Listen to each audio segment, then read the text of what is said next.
The following program is intended for mature audiences. A democratic republic of sports.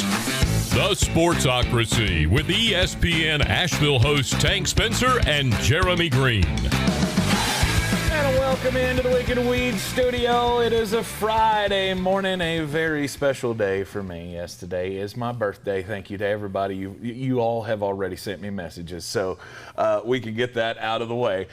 Today is a big day for us as well. We got a lot of great things working, and I gave him one of the greatest birthday presents he will ever get. Yeah, he did. And I will tell you what it is, just not today. That's exactly right. You are going to find out exactly what it is in a very, very short period of time. We got big doings going. It is a huge day, and it's time for another weekly top 40. So we're going to talk about the top 40 wide receivers in fantasy football for 2021. Jeremy and I will fight about our rankings as we always do. Because his, in spite of it being his birthday, are stupid. That's okay. And that will be the last, I was going to say mean thing I say, in this slightly abbreviated show. But I can't adhere to that. No, not at all. Last night in the NFL, let's get this out of the way. We did see one preseason game, the New England Patriots against something that used to be known as the Philadelphia Eagles. That was an awful display for the Philadelphia Eagles. Hashtag them birds are not real. Those birds are brutal. I got several text messages like that last night. Like, are the Philadelphia Eagles going to win a game this year? Accidentally, yes. Yes, I think they might be able to pull out a couple of wins, but that is a god-awful team. Now, Jalen Hurts did not play, so we didn't get to see him again. Nobody really from the defense really played either, and it showed as New England won 35-0. Here's the thing. You can't take a lot from preseason games. And before, but Cam Newton was so good. I don't care. We'll get there. He was playing against a bunch of people that will work at FedEx 3 weeks from now. So I don't really give a shit. However, what you can glean is when a team is just absolutely lost. Yep. And the Philadelphia Eagles are absolutely lost. Yep. They have no idea what's going on. Joe Falco was the starting quarterback last night. Let's talk about the New England quarterbacks, though. Because, you got to give him his due. He went 8 for 9, over 100 yards. It was not a bad showing at all for Cam Newton. He actually looked like he had some command of the pocket, a better awareness of the offense and where his guys were going to be. Now I'm starting to think maybe he will start this year. Maybe he will start the year as the number one. Mac Jones will eventually take over, I do believe. But I'm starting to come around to, okay, maybe it is Cam. I just don't know why. I don't know why it would be Cam. To take some pressure off of Mac Jones, to having to start out week one as, you pile all of it onto the rookie's shoulders, and can he handle it? He doesn't have to. As long as Cam Newton can be efficient, then we don't have to bring him in and start him week one. I guess. Yeah. I don't agree with it. I think it should be, and I think it will be Mac Jones. I don't care what happened last night. Mm-hmm. Cam can beat up on far inferior talent. Yes. Whoop-de-doo. I've never doubted that. He used to do it to the Tampa Bay Buccaneers on a regular basis. Yes, he did. So, there was never a dispute as to whether he had a spot in the league. Mm-hmm. I just don't think it deserves to be one of the 32 starters. Right. I think they'll probably – we got one more preseason game to go. And do you think what we saw last night is we're going to see more of the starters in Game 3? Yes, because that'll be the dress rehearsal. Cam only played 3 series last night, but they were damn efficient and they moved the ball well down the field. The one guy that did stand out to me though is Jacoby Myers. I think people are underselling Jacoby Myers. That's not the one that stood out to me, but he wasn't. I liked what I saw from him, but he's not the one that stood out to me. Who stood out to you? The New England Patriots are going to run the ball 874,000 times. Okay. Damian Harris, he's higher. I'm higher on Damian Harris today than I was yesterday. And I waffled and picked up Ramondre Stevenson in Sparta. Good for you. The league that I showed you, my Bootsy team. Yeah, we dropped Salvon Ahmed for Ramondre Stevenson. Right. Because I can see, Pat, that he scores some touchdowns. Yes, he is. He's going to get the ball a lot inside the red zone. I do have a feeling. Anyway, anything else that stood out to you other than that the Eagles suck? That's what stood out to me the most. I mean, Devonte Smith looked pretty good. No, he didn't. He had 2 god-awful drops to start the game. And I'm not saying they were the prettiest passes you've ever seen, but they were still drops. Mm-hmm. So Devonte Smith just looks like he weighs about $140. He does. And it bothers me to no end. But he didn't look hampered by an injury, which was what I was concerned about. JT Money said N'Keal Harry was my surprise of how bad he is. I'm starting to wonder if he forgot how to play football. Yeah. Like, did he get hit in the head too many times and now he forgot how to play? I liked him so mumuch at Arizona State. And then he got overdrafted and went into this system that I didn't like, and it's just been a bag of wieners. Right. 35-0 was the final score last night. We have 2 preseason games tonight. Mm-hmm. Get the Chiefs and the Cardinals. Get the Bengals and the Washington football team. We'll talk about those this afternoon on ESPN Asheville, 92.9 FM, 880 AM, and 1400. The I'll give you betting picks on that too. Yes. I almost went 2-0 last night, except the Eagles couldn't muster a damn point. Right. Sports Tank with Jeremy Greene, heard everywhere on the iHeartRadio app, live or on demand, and we're live every weekday afternoon, 3 to 5 on ESPN Asheville. So we'll talk about the 2 games coming up tonight, as well as the rest of the games coming up over the weekend. Let's get into the top 40 fantasy. Hold on, before we do that, several people said they want to hear what I have to say about Carl Lawson. Oh. Let me. Are you ready? Am I ready to talk about it? No, not really. But here was my reaction to Carl Lawson. Fuck! Fuck! Fuck! Fuck! This is why we can't have nice things. Mm-hmm.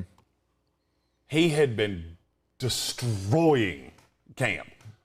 He was everything I told you he was. And then he had the absolute most catastrophic injury you could ever have. Our former partner, Nate Brown, that used to do our weekend show with us, played at Carolina, played for the Eagles. Mm-hmm. He had 2 of those. He has told me multiple times, it still bothers him to this day. And that's been, 20 years ago? Mm-hmm. Just horrible. It was. I didn't need a reason to drink yesterday, but the Jets, as usual, gave me one. Yeah. Just really unfortunate. I heard a lot about, this is why we don't do joint practice. No, don't do that.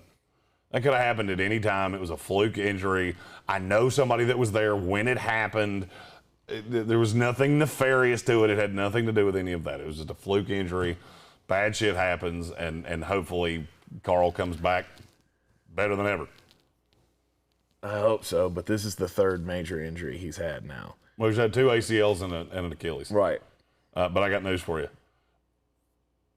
He came back from the 2 ACLs. He did. And he was the best player on the field in our camp and against the Packers. Mm-hmm. Nobody could block him. Yeah. So just I want to chalk that up to I was right. Bengals fans. Well, we had Trey Hendrickson. Yeah, how much heard about him in camp? Mm-hmm. Nothing. God, I love being right. I love being right more than I love being alive. I feel for you, brother, and, of course, for Carl Lawson as well. He's an easy guy to root for, too. I mean, I know this is, a very jet myopic topic, but he's a guy that just getting to know the little bit about him that I have during camps and being as close with as many jet beat writers as I am, he's a really damn easy guy to like. And it's so unfortunate that it happened to a guy like him. Somebody asked me, Matthew Hoffman asked me in the comments who takes his spot. I would say it's some combination of Bryce Huff and Hamilcar Rashed, who's also been a bad man. Undrafted free agent. Joe Douglas doing big things. Let's go. Good for you. Let's get into the top 40 wide receivers for fantasy football of 2021. How did you lay out the graphics here? I didn't get a peek at them because we had so many things happening before the show today. Yeah, we have. Let me put it this way. This is going to be a slightly shorter show because not 4 minutes before we hit that button, I got an email that just took our whole Apple cart and threw all that shit in the road. Yeah, that's right.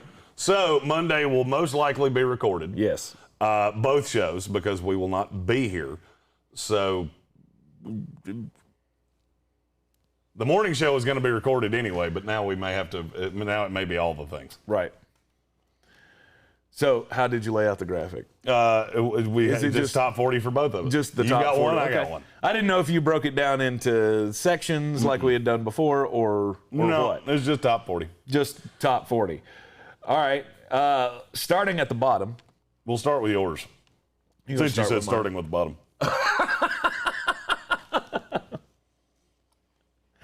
All right, my top 40. Yeah.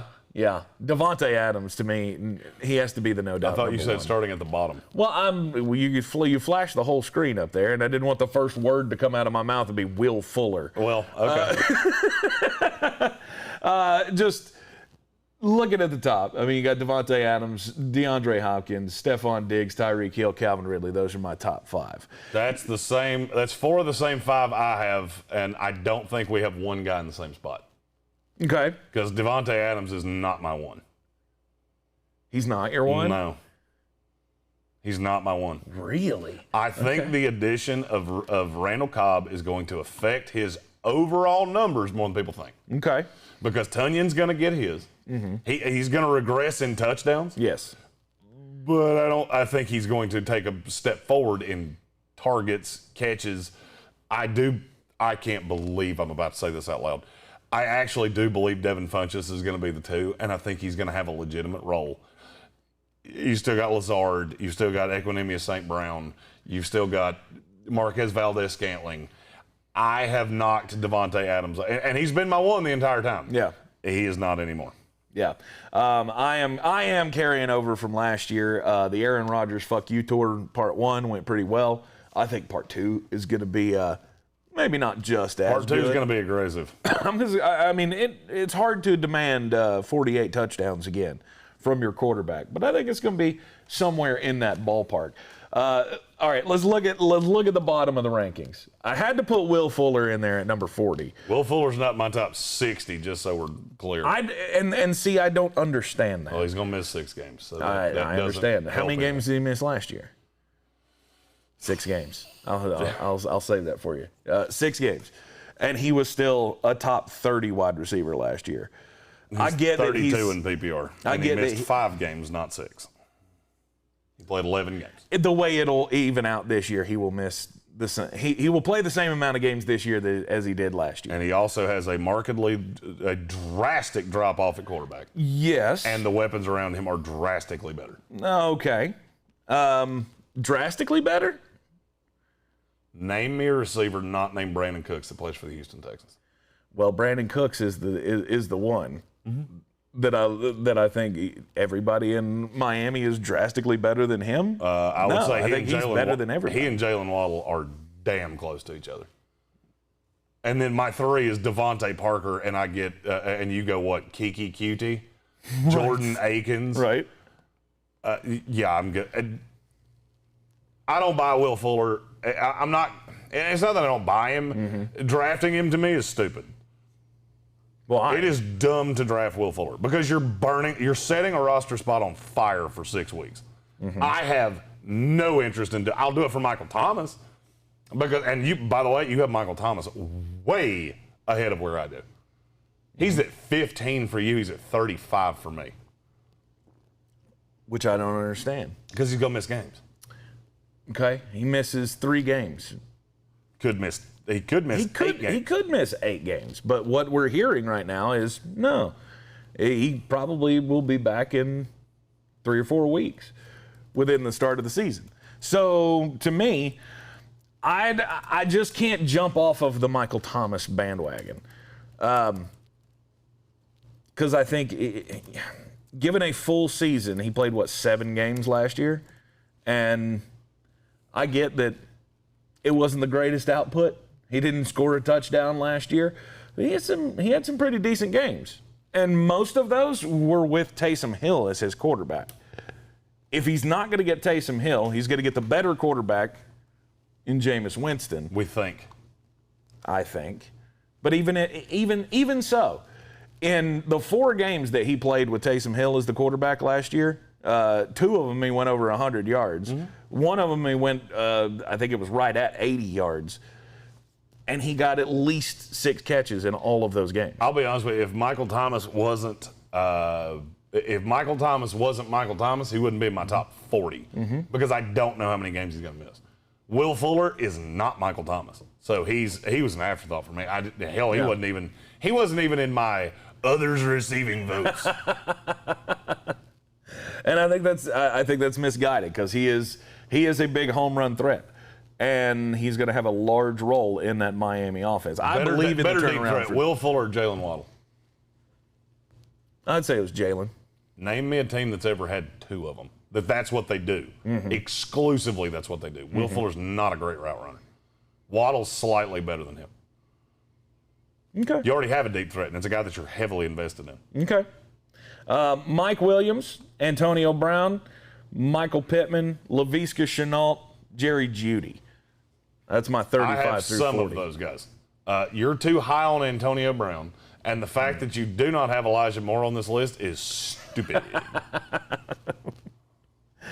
I can't buy into it. There's too many unknowns with the New York Jets for me to have a top 40 preseason ranking on Elijah Moore. Let me ask you a question. Yes. Who is a better wide receiver, Elijah Moore, talent-wise, Elijah Moore or Jamison Crowder? It's Elijah Moore. Jamison Crowder was wide receiver 39 with Sam Darnold and Adam Gase. Yes. And, oh, by the way, he missed 4 games. If you had just carried Jamison Crowder's average points per game, added that to where he was, do you know where he would have finished last year? Where would he have finished? Wide receiver 21. You now have a rookie quarterback. Rookie quarterbacks love to throw to what? Tight ends. And? Slot receivers. No, not the one I'm looking for. The other one.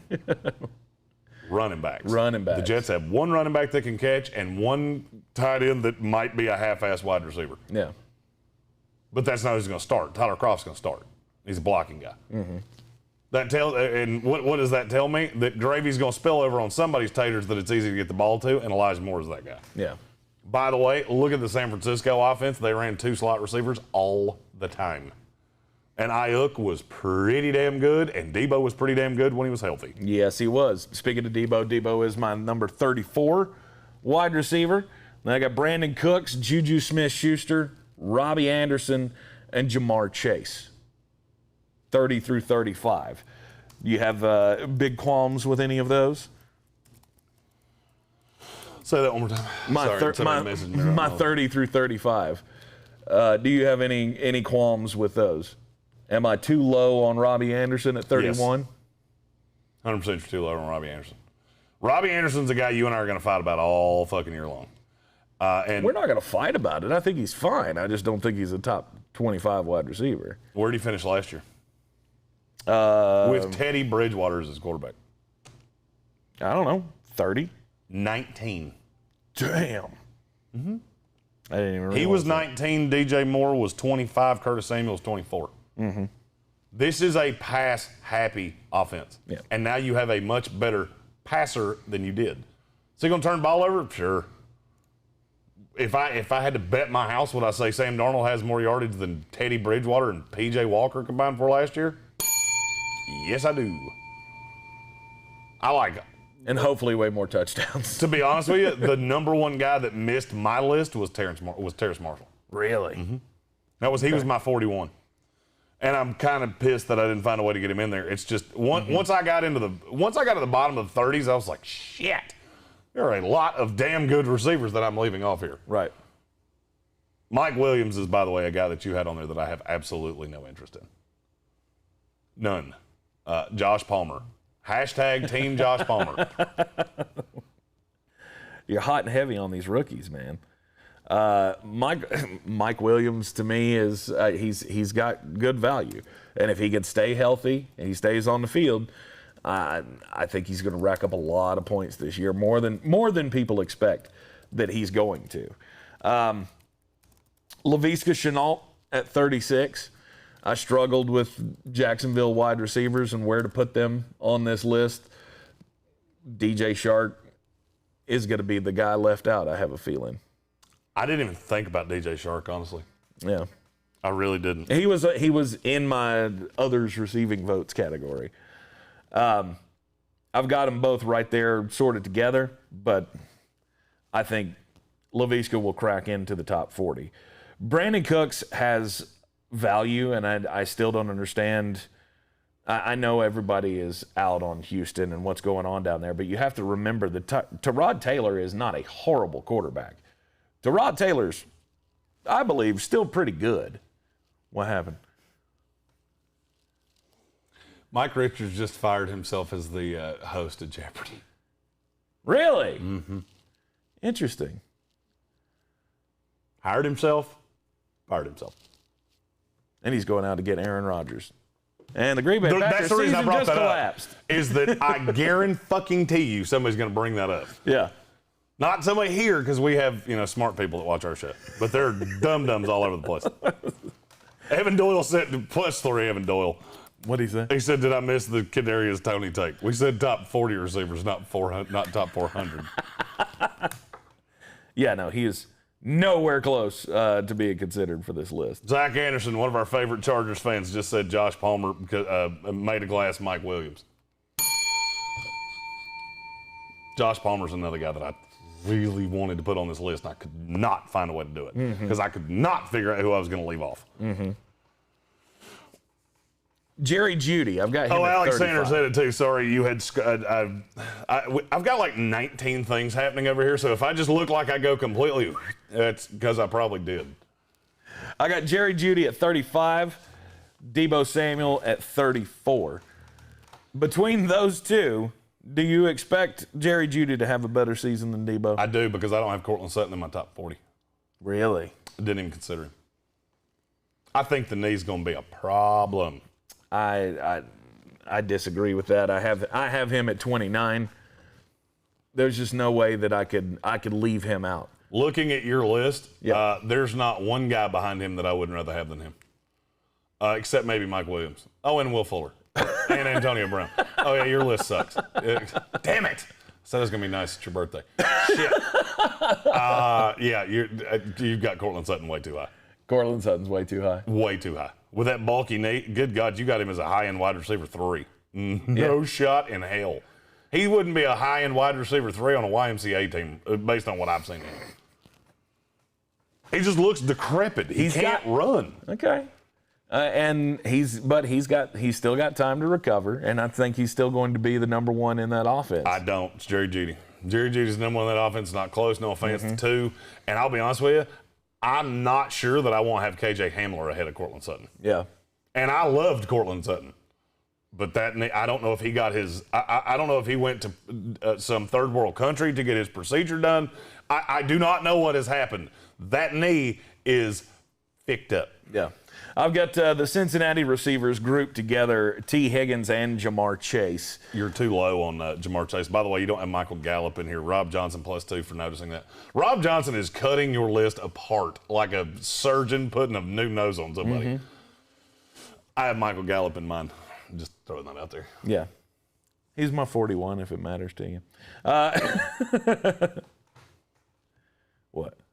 Just keep talking. Just keep talking. I like my buttons. T. Higgins and Jamar Chase, I think that room is loaded, and I can't figure out who's going to be the number one, but I do think T. Higgins has the edge over Jamar Chase. Tyler Boyd. I think T. Higgins is going to run as the one. You'll see a lot of chase in the slot, and it'll be a lot of drag routes, a lot of screen routes, a lot of different things like that. Tyler Boyd is also in my just a bit out, just outside group here. I think they're all going to be able to put up big numbers this year, but I don't know if anybody cracks into the top 20 as a true breakout star. Everybody just kind of gets lost in the shuffle there. Plus, we don't know what Joe Burrow's going to look like. I think Joe's going to be fine. It's still the line that makes me nervous. That's the reason I have T. Higgins. I have Higgins and Jamar Chase higher than you do, but I still have some reservations about that offense. The thing with the Bengals that I can't figure out is what do I do with Tyler Boyd? Because I like Tyler Boyd. I just don't know where he's going to play. And then it gets into snap counts and targets, and It's okay. I couldn't have 3 fucking Bengals in my top 40. Right. I'm not Tank with the Bucks. By the way, Kevin Vick said Antonio Brown should be in the 50s like his quarterback. You guys are sleeping too much on Antonio Brown. He keeps hitting people in practice and making them go to sleep. Well, I'll be sleeping on him because he'll be in jail. It's not out of the realm of possibilities. Let's see here. I got Odell Beckham Jr. at 26, Adam Thielen, Tyler Lockett, Chase Claypool at 23. Am I too low on him? No. On Chase? I think you're good. Okay. I think you're good on Chase. I mean, I have him a little higher than – actually, I think I have him a little lower than you do. Mm-hmm. But not – nothing to jump off a bridge about. Right. The San Francisco wide receivers is an interesting thought for me. Brandon Ayuk. Health. Do what?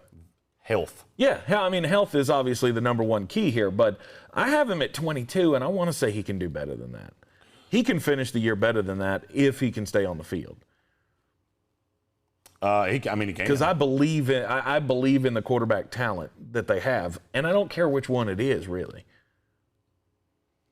I like Ayuk better with Garoppolo. Okay, to force that one out. Because I had to think about it, and I'm still not sure I'm right. Yeah. You know what? I said it backwards. I like Ayuk better with Lance. I like Debo better with Garoppolo. Ayuk will always be the higher one in rankings for me, but I would like Ayuk better with Trey Lance than I would like him with Garoppolo. Yep. Continuing up the list here, Cooper Kupp at 21. Deontay Johnson was the last one in my top 20. These are two where this is where we two ships sailing in the night enough that we should throw mine out there. Okay. Because this is where things get really sideways comparing yours to mine. Okay. So here is mine. I have Curtis Samuel at 40, Marvin Jones Jr. at 39, who I do not for the life of me understand why you didn't have him ranked, because he's the number one receiver in Jacksonville. Do I agree with it? Do I think it should be that way? No, but it is that way, and it is what it is. I also have Antonio Brown at 38. Oh, same spot I do. Yeah, which is funny to me. It's comical that we've talked about Antonio Brown this much, and we have him ranked in the same damn spot. Yeah. Michael Pittman Jr., Corey Davis, that's another guy that you didn't have that I don't understand. He was just outside the top 40. They're going to be behind a lot. Two of the places where we really differ, I have Odell Beckham Jr. at 31 and Kenny Golladay at 32. And I'll be honest with you, I think I have them too high. Really? I do. There are a couple guys behind them. Like, if you told me Michael Thomas was going to miss 3 weeks, he's ahead of them. If you told me Marvin, let's say DJ Chark got shipped to Siberia for some reason, Marvin Jones would be ahead of them. And if I wasn't worried about Curtis Samuel getting hurt, I'd have him ahead of them. They both have the same problem. You have no rapport with your quarterback, and I don't buy your quarterback at all. Yeah. Neither one of us had Jarvis Landry either. No, he was on my just outside list. That's the one that I might have boo-boo kittied that one. Jarvis Landry should probably be up there. I wanted to find a way to get him in. I just couldn't. I think there is going to be some sort of a rebirth of Odell Beckham Jr. this year, because it's the one shot that they have. And I think, I don't know, all of the talk that I've been hearing, I know that the storylines from camp are twisted and contorted and all of that, but part of me believes there is some truth to this. Odell is starting to figure out this team doesn't need me to win, so he's got to be out to prove something this year. I think he's old enough now to make that realization come true. I believe in Odell a little bit more than you do this year. I mean, I had him at 26, so we're 5 spots off, which in final fantasy rankings could end up being very small, 4-point difference between the outcomes there. Laviska Shenault, we're off by 6 spots. You've got him at 30. I've got him at 36. I do love Laviska. I thought we would be terribly off on Adam Thielen, but we're 3 spots apart. I had him at 25. You have him at 28. There are a lot of similarities to our list. There's just a couple of ones that you're way higher on than I am, including your little boyfriend, Elijah Moore. You have him at 25, and that's, to me, I want to say that's too high, but I hope you're right, because I have invested in him at your beckoning so far this year in fantasy football. I think we have breaking news. I'm just trying to get a verification. Is it a good day? No. Oh. Was hoping The Big Ten, Pac-12, and ACC are officially forming an alliance, and it's more than scheduling. Excellent. I don't know what that means. I have absolutely no idea what that means. I've been trying to find it for 4 minutes. It's more than just It's more than an scheduling. alliance. Steady Dropping them asked, how is Tyler Boyd not in the top 40? Because I had to leave one of them out because I don't think Joe Burrow's thrown 5,000 yards. Yep. We did that about 4 minutes ago. Right. And I'll be honest with you, I said I probably did it wrong. I just don't think they're going to have – it's hard for me to put 3 receivers on the same team in the top 40. Mm-hmm. I'm trying to wrap my head around this Big 12 – More than alliance thing? There's an official press conference next week. I don't know what that means. I don't either. I guess we'll just have Like, it was just confirmed by The Athletic. It's 100% going to be more than a scheduling thing. So will they be sharing TV revenues, maybe? I do not know. I have absolutely no idea. Maybe they're launching the Other Football Conferences network. Good God. You get the Big Ten, the Big Ten and the ACC, yay, and the Pac-12. You've got big brands in the Pac-12. Come on, name them. It's 2. Oregon, USC, And done. That's period. I mean, you have to make the deal with all of them. Yeah, that period. Rob Johnson said the 5 best teams from each conference make a super conference, and the leftovers go to the new Big 12.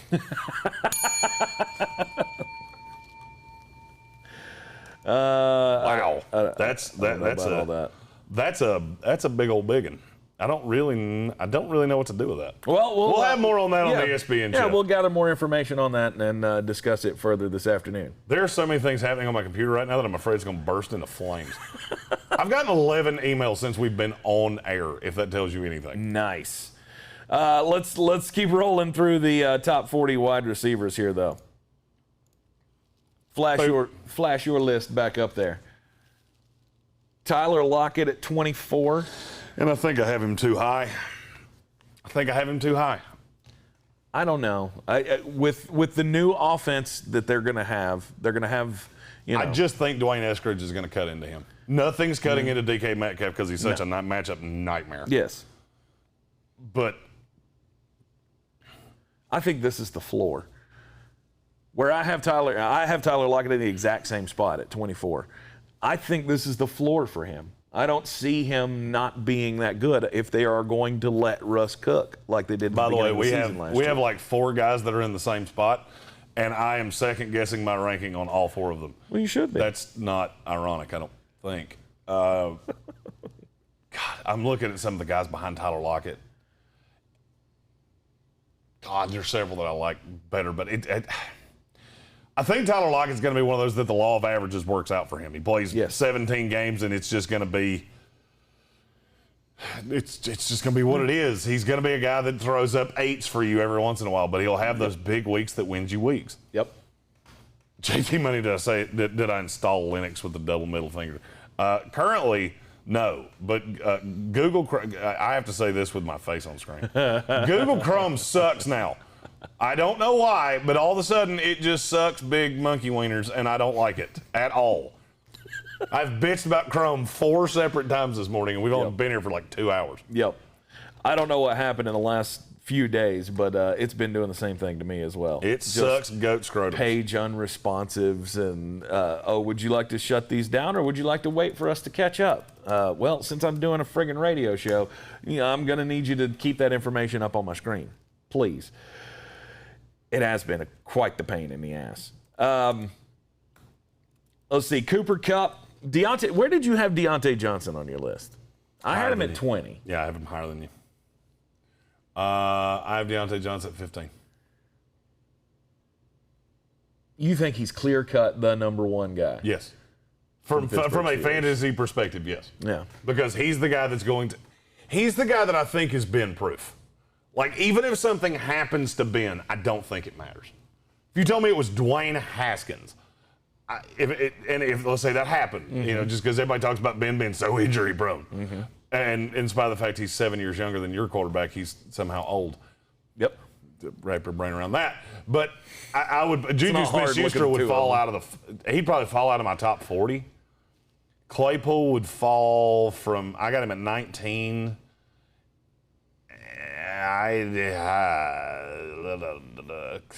Claypool would fall into the back end of probably the early 30s, and I think Deontay Johnson will stay exactly where he is. So the opportunity cost. Deontay Johnson's really, really, really good. There have been like 11 receivers that have ever had 140 targets in a season before they were 25 years old. Deontay Johnson's one of them. Right. I had Chase Claypool at 23 on my list.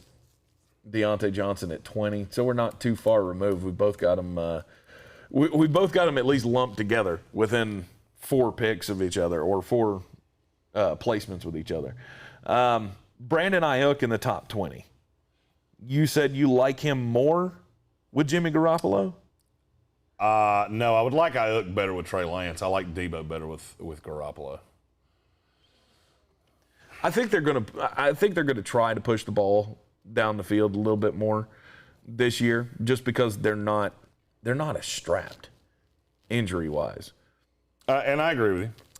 They're going to try to keep it up tempo. I'm seeing I have the Steelers too high. Let me be really honest. Who are you going to push down? Somebody asked me earlier, and forgive me, I don't remember who asked me this question. Who's the next team to have 3,000-yard receivers in the same year? It's the Steelers. It's the Steelers. That line's a problem. We've already established that. Yeah. I think that limits Najee Harris from being a 1,400-yard back to being an 1,100-yard back. If Ben stays healthy, they're good, but they're gonna have to beat you through the air. Everything stayed the same. Ben throws a billion times a game, and that's why the Steelers are so high. But you don't worry about James Washington or any of the other any of the other targets. Name any other receiver. Ebron, Freiermuth. I said receiver, not tight end. No, I mean Ebron was borderline irrelevant. But what I'm saying, these guys are going to take targets away. Okay. I mean, it is what it is. Mm-hmm. And I just don't know. I do see the both thinking out of both sides of my mouth with Pittsburgh and Cincinnati. I get it. Right. And Tampa Bay. You lump them in there as well. No, because I don't have 2 high-end receivers like that. I have Godwin. You should. I have Godwin. You got 2 in the top 12. No, shit, Brick. You said that backwards. I don't have 2 in the top 12 for Pittsburgh. I have 2 in the top 12 for Tampa. Gotcha. They're going to get 150 targets apiece. I mean, Brady's not throwing the ball 600 times. He's just not doing it. Right. I mean, he's 44 fucking years old. That's opportunity cost. Mm-hmm. And I still have him at 38. So it's not like I had Antonio Brown at 70. But yeah, Tampa Bay's got 2 super high-end. By the way, that's why I have Julio Jones so low. He is very low. And I'll be honest with you, I think he's too high. There are at least 3 guys behind him that I'm looking at going, you know what? If I had to just do it over again, they'd probably be higher. Actually, I say that, but I only had him 3 spots ahead of you at 18. Yeah, and you know what? But to me, again, he's a guy that I feel like, I mean, that's his floor. And to be honest with you, if answering that 3,000-yard receivers question, I think one happens this year. Mm-hmm.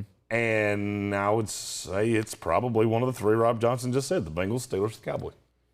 I could see all 3 of them doing it. Mm-hmm. Vic said I think Julio's a little high. I'll be honest with you, I'm starting to think he is too. The more I'm looking at it, I think I've got him too high.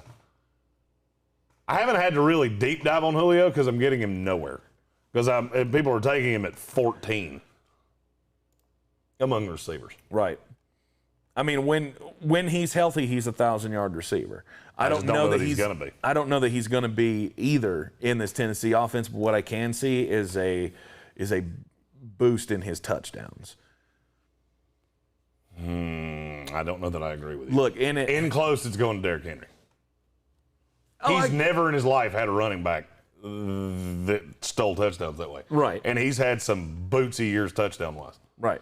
So I would actually probably disagree with that. I've always thought that Atlanta used him poorly when they got in close.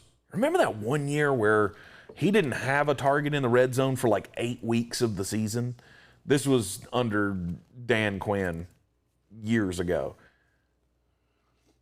I just feel like he's such a big receiver with sure hands. The older he gets, you got to,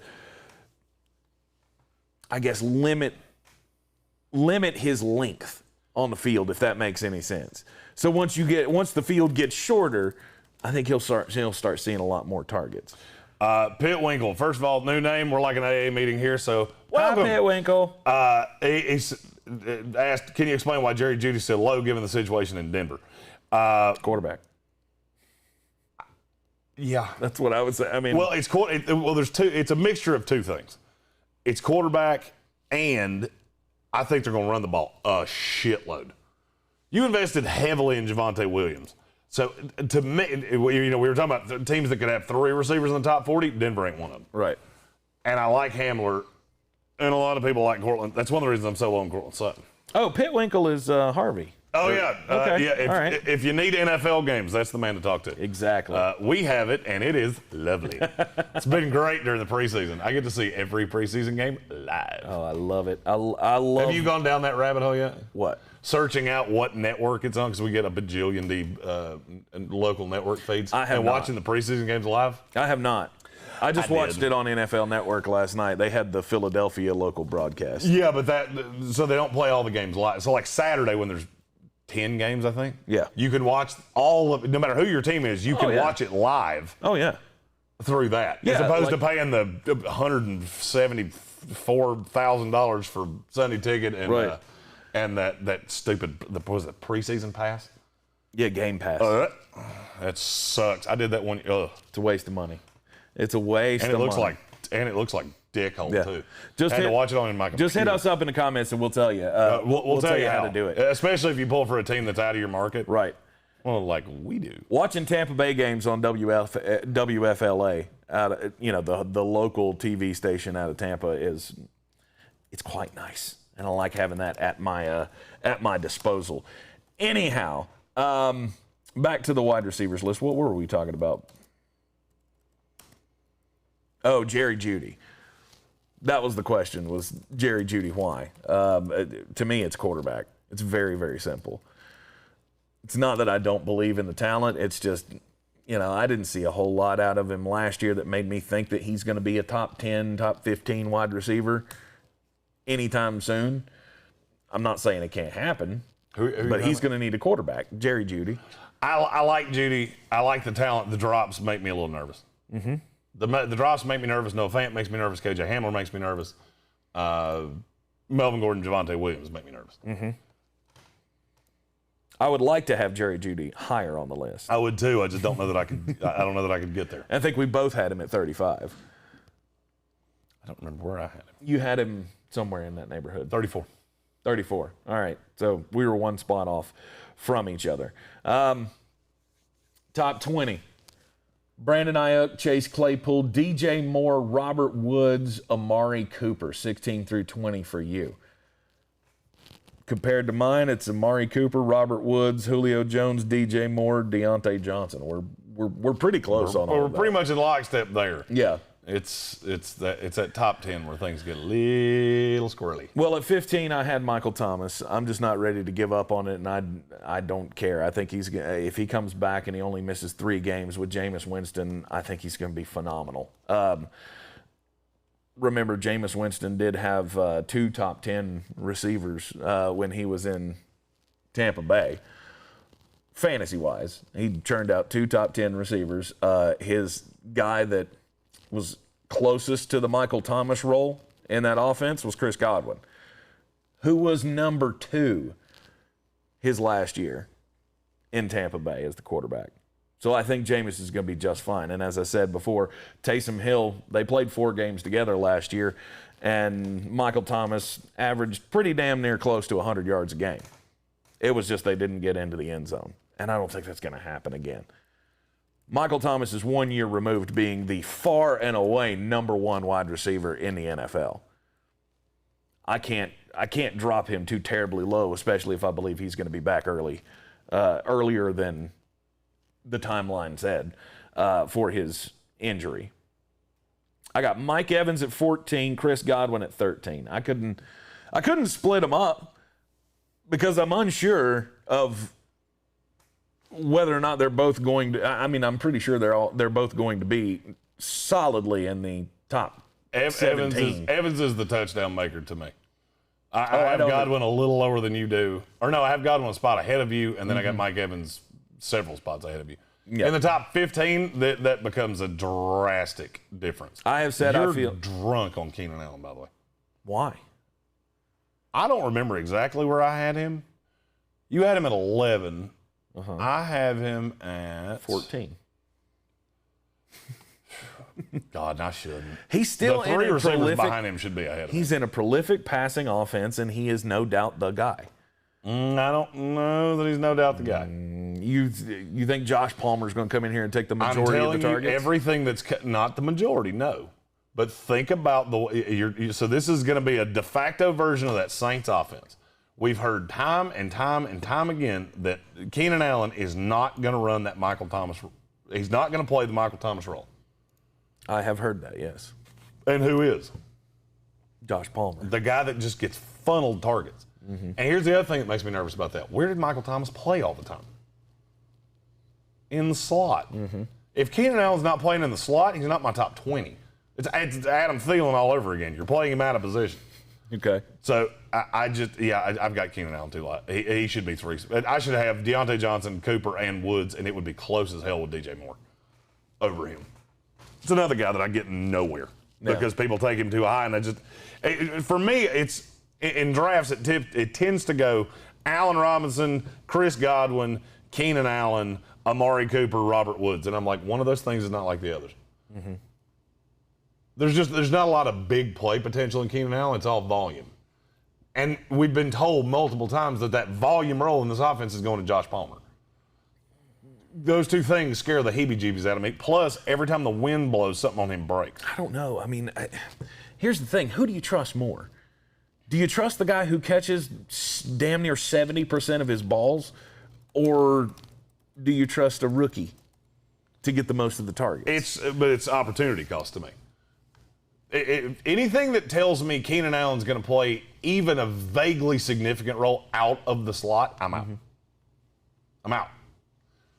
What he does so well is he's a tactician running routes. Okay. And hell, maybe they run 2 slot guys. I don't know. All I know is that where there's smoke, there tends to be fire, and there's been a lot of smoke that slot roll's going to Josh Palmer. All right.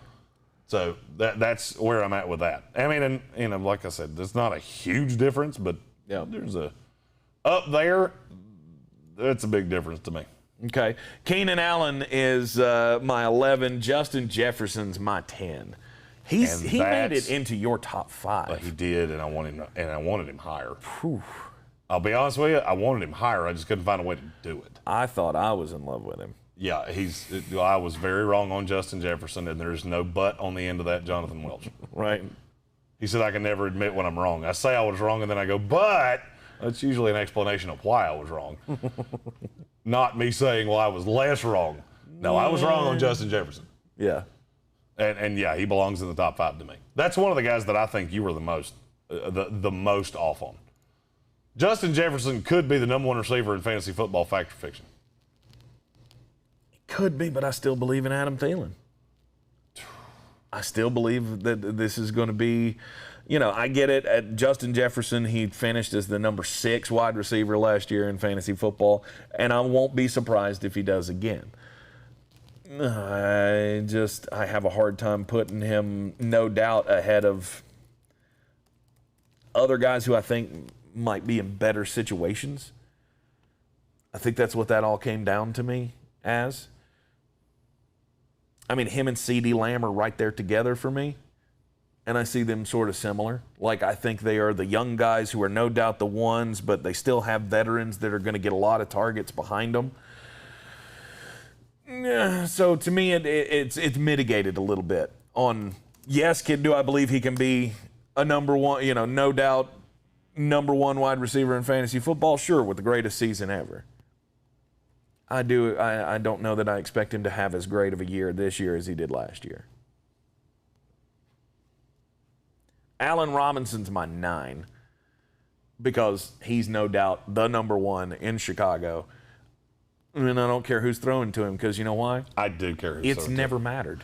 I pushed him down a little bit because Darnell Mooney and Cole Kmet and David Montgomery, who I think with Justin Fields would all have bigger roles than they had in the past. Yeah. It's never mattered before who his quarterback was. No, and I'm not saying it does matter. It's not like I've got him, No, we got him in the same spot. No, you got him at 9. I got him at 11. Oh, okay. Your list is the one up on the screen right now. Oh, wonderful. Yeah, I've been bouncing between them, and then I finally figured out, hey, I don't have to do that because I can see mine because there's a screen in front of me. Right. When it works. Thanks, Yeah. Google. I wish you would put, and next time we need to put like a faded tank in the background because I can't see my name on the list way down there on the bottom of the screen. So I can't tell whose list is up there, mine or yours. Anyhow, I got Allen Robinson at 9. CeeDee Lamb's my 8. I wanted to put him higher, but I couldn't. And I'll be honest with you, when I looked at your list, I was like, good God, that's high. I have him at 9. Yeah. I have him at 9. Mm-hmm. I think you're a little high on DK Metcalf. I just believe in Russell Wilson so much. As do I. And now I believe in DK Metcalf. I just don't understand how you. The thing I don't get is I do not see how you have him ahead of A.J. Brown and Justin Jefferson. Those are the two guys I don't get it. I can't see a path where I would take him ahead of either one of those guys. I don't know. It's just how I think they will finish the season. Then again, it pained me to put A.J. Brown at 6. So. Right. This is kind of where it came down for me. Who do you trust more? See, I trust A.J. Brown's talent, but I trust DK Metcalf's quarterback way more than I trust Ryan Tannehill. Is it going to be a vast difference between the two of them? No, it's not. Were I to be faced with this decision in drafts, and have I been faced with this decision in drafts? Yes, I have. And I have gone A.J. Brown every time. I believe just because of the upside. See, I think A.J. Brown's one of those guys that upside, he could be number 1. He could be number 2. I think 6 is DK Metcalf's floor. I think 8's his floor. So we're there similar. I just, in terms of, if I'm taking a number 1 receiver there, I would rather have A.J. Brown or Justin Jefferson than DK Metcalf. Mm-hmm. And then top 5, our top 5s look vaguely similar. We have 4 of the same 5 guys. I've got Tyreek at 1. You've got Tyreek at 4. Yep. You have Devonte at 1. I have him at 2. We both have Diggs at 3. And you have Ridley at 5, and I have him at 4. And Hopkins is my 7. Is your 7? Holy cow! Makes me nervous target share there. I think A.J. Green's going to have a role, a bigger role than people think. Mm-hmm. A lot of people.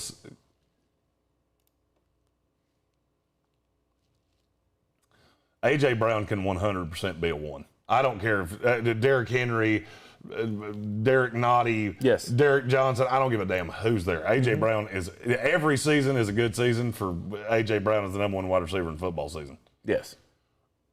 If you watch this show for any period of time, you know I am drunk in love on A.J. Brown. Mm-hmm. That is my little boyfriend, and I do not even kind of apologize for that. Right.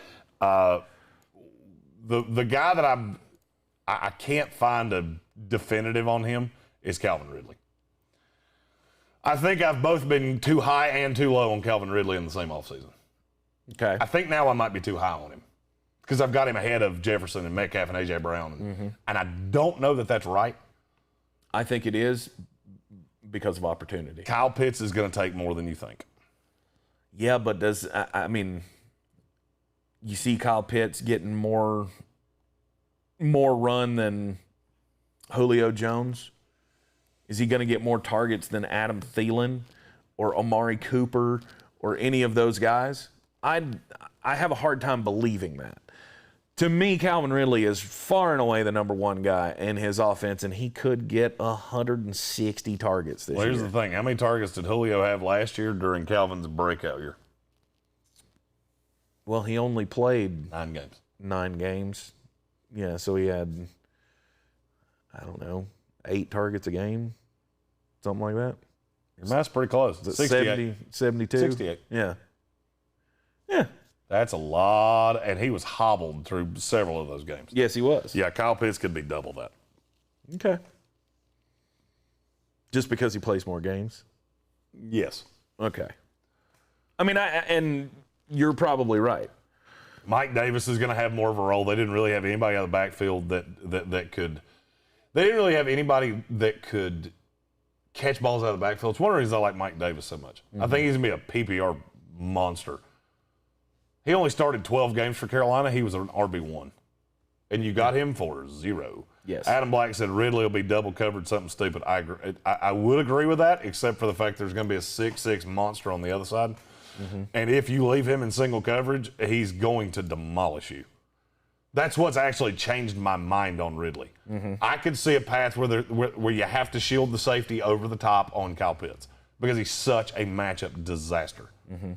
Because he runs like a wide receiver, but he's built like a tight end. It's a Darren Waller effect. That's why Darren Waller is so good. Okay, does he get more coverage this year than he did last year when Julio wasn't there? Ridley? Yeah. Yes.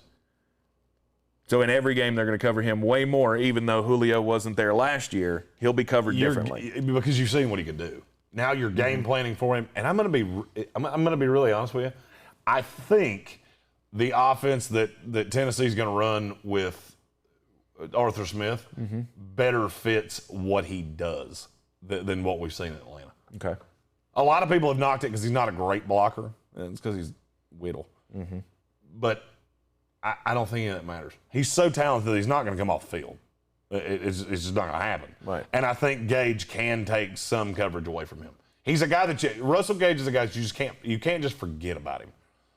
And I could see a path where I know what we've seen in the preseason. I just don't care. I've watched what Arthur Smith has done. I see Kyle Pitts being that move tight end that winds up lining up in the slot. Mm-hmm. Hayden Hurst is the guy that stays in line to help with blocking, protections. And you got Gage on one side, Pitts on the other, and Ridley's in the slot. And it's just going to be a pain in the ass to try to figure out how to defend it. Well, last year when Calvin Ridley was no doubt the only target, 8 games without Julio Jones, their second best wide receiver on the field was Russell Gage. He was targeted 11 times a game, had 7 catches for 107 yards, scored every other game, basically.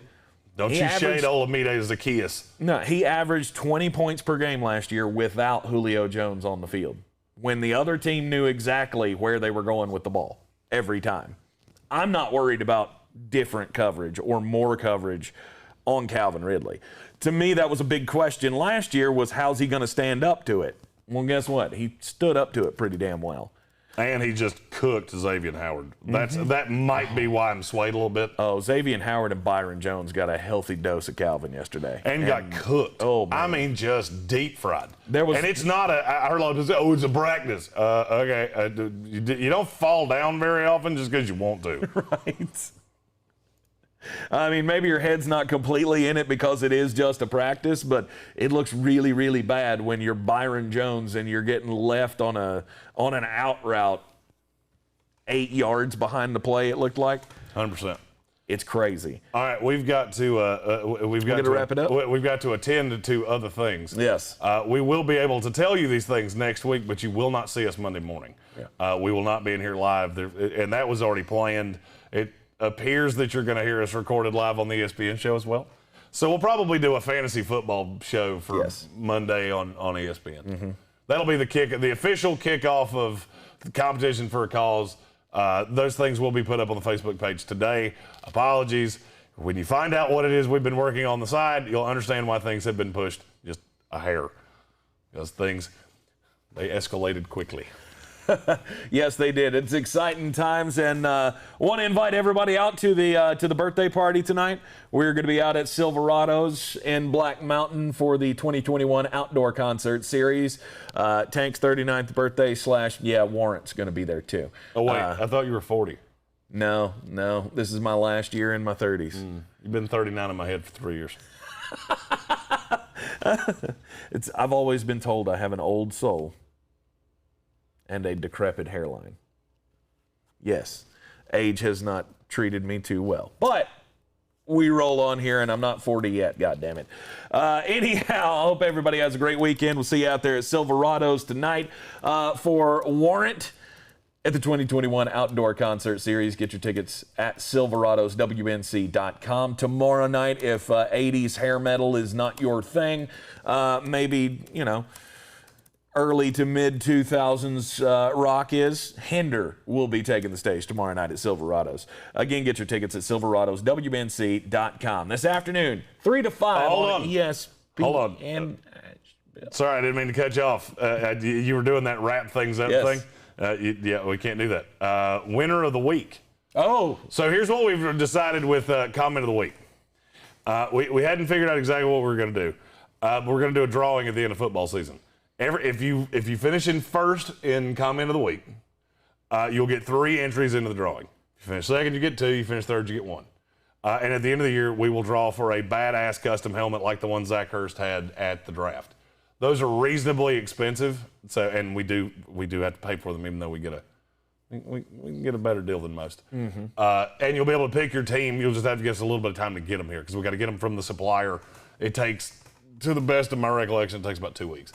But you'll be able to pick your team and signature within reason. Like Pat Mahomes is $5,000. There's nothing we do with Pat Mahomes. Tom Brady. They don't answer our calls. It is what it is. But pretty much anybody outside of that first ballot, no doubt, Hall of Fame guys, we can do all those things. So that being said, the 3 this week will be Michael Whiteside is the winner.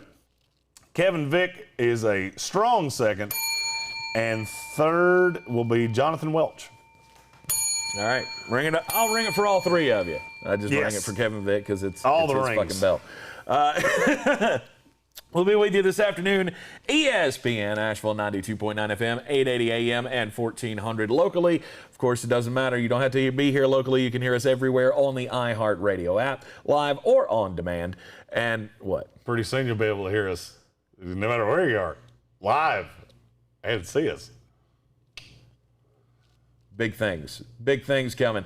Have a great weekend, everybody. We'll see you this afternoon on the radio side and hope to see you down at Silverado's tonight.